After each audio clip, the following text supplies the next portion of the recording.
I didn't hear you. The Portuguese. First in the million. After the 30th dynasty, Egypt was occupied by someone. Who remembers? No. No. Oh, the Hittites. No. The Israelis. Oh, Persians. The Nubians. Persians. Lies.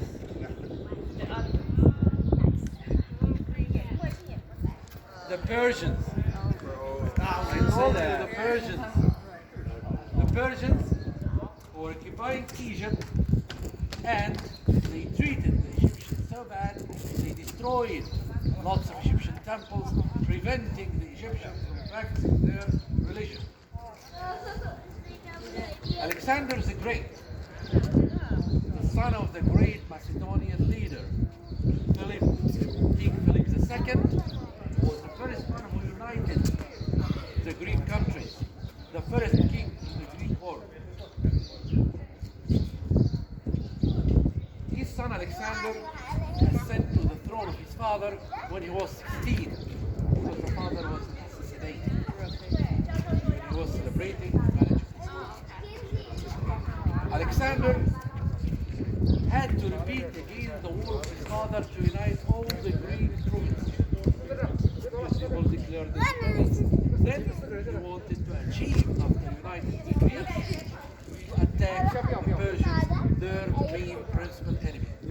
But as a great enemy leader, he had to come to Egypt before attacking Persia. Because Egypt being under, they can use the Mediterranean Sea to attack Athens while he came to Egypt.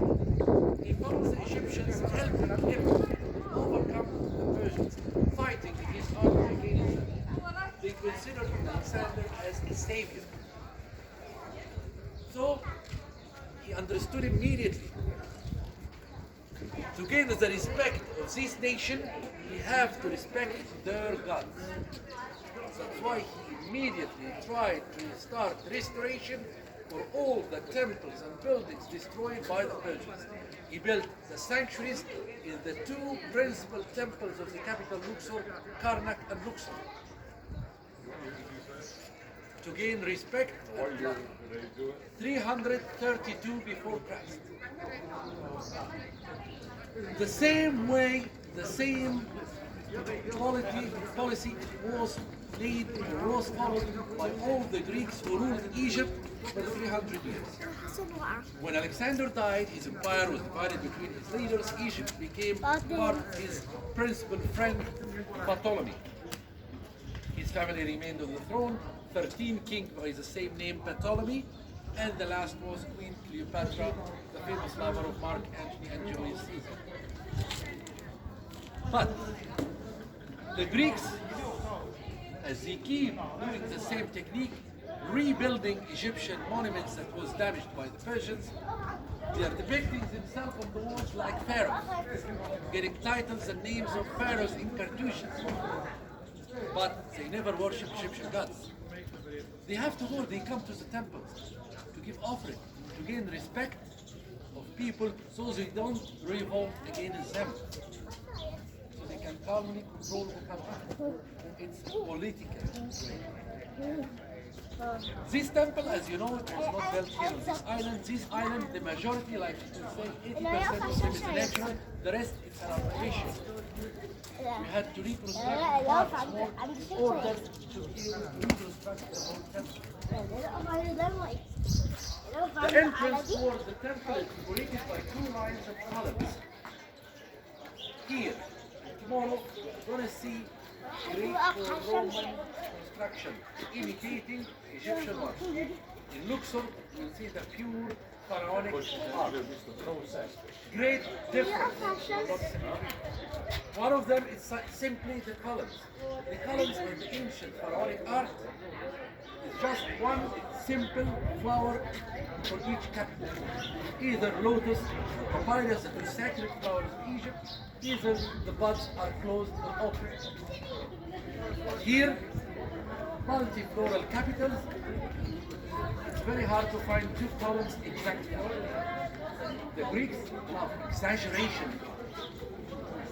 The Egyptian art represents the human beings. That's what we'll speak about later, because I'm planning tomorrow, after the visit for the temple in the morning, the temple of Edfu, we'll have a breakfast, then we can meet in the bar to discuss about many things. I'll talk to you about the features of the Egyptian art, how you can differentiate between one period and another. We can speak about modern Egypt, whatever question, whatever thing you like to know about our country, you are welcome to ask in this meeting. So, some of them are left unfinished. You see from the capital itself, they divided in different layers. They start to decorate with different flowers. That's how they can make these differences. Behind which are some doors. These supposed to be the gates to the houses of priests. Priests live around the temple, not inside. But the house itself made out of mud bricks, that's why it vanished. Only the gates to which are here. Look at the walls, you see the lower part is black. Can you guess why? Water. Exactly! You get a Your breath mint. first prize! You get a breath mint. By the way, at the end of the tour, we will count how many scarabs each one carry, and you will have a present. Okay? So, the Nile, as we said, when we built the old dam, used to cover this temple till the half, 4 months a year, for almost 6 years. That's what caused this black color in the lower half of the temple. The Christianity, when it came to Egypt, was always in secret, hidden from the Romans. Because the Romans were against this new religion. That's why this temple, the Egyptians, as they were forced to go in, practice paganism, and they invented that new language we spoke about yesterday, to be able to practice the religion here. When they became officially Christians, and it was recognized by the Roman Empire from the 5th century onwards, they started to destroy the sea.